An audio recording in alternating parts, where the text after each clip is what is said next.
En cas de canicule, si vous avez une piscine, vous êtes sûrement très populaire ces temps-ci depuis quelques jours et vous risquez de l'être aussi pour le reste de la semaine.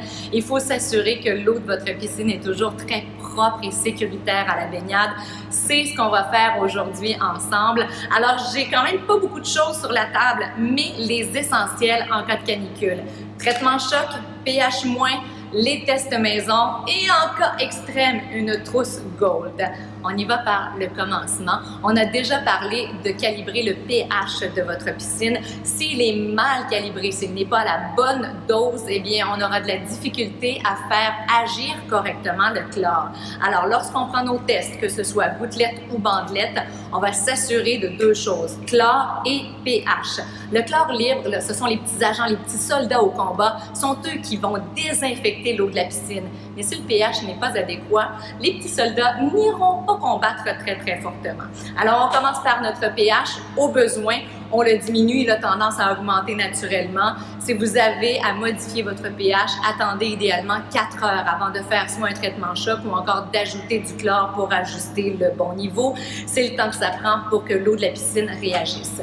Le pH, c'est réglé. Par la suite, on s'assure de notre bon niveau de chlore.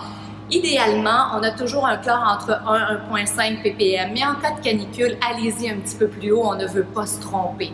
Alors, on y va avec un 3 ppm de chlore, on va le tester, gouttelette ou encore bandelette, c'est vraiment à votre choix.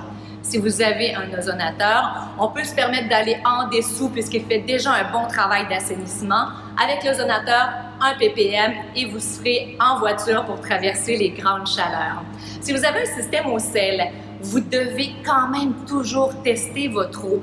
Oui, le niveau de sel est adéquat, vous le voyez sur votre panneau de commande, mais le niveau de chlore dans la piscine ne l'est peut-être pas et vous allez peut-être devoir augmenter le pourcentage sur votre panneau de commande, le pourcentage de fabrication de chlore de la cellule, ou encore, si vous voulez ménager votre cellule, eh bien, vous y allez avec un traitement choc. Il y en a bien sûr qui sont spécialement conçus pour les systèmes au sel, soit le choc au sel. Alors, pour ajuster nos piscines, on y va avec du chlore en poudre, sinon vous avez vos pastilles, mais les traitements chocs en cas de canicule, toujours important d'en avoir sous la main.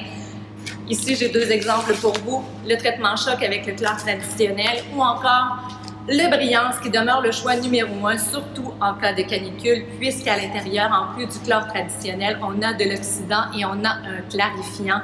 Alors, on va s'assurer que tous nos invités auront droit à une baignade sécuritaire parce que ce ne sera sûrement pas la dernière canicule de l'été.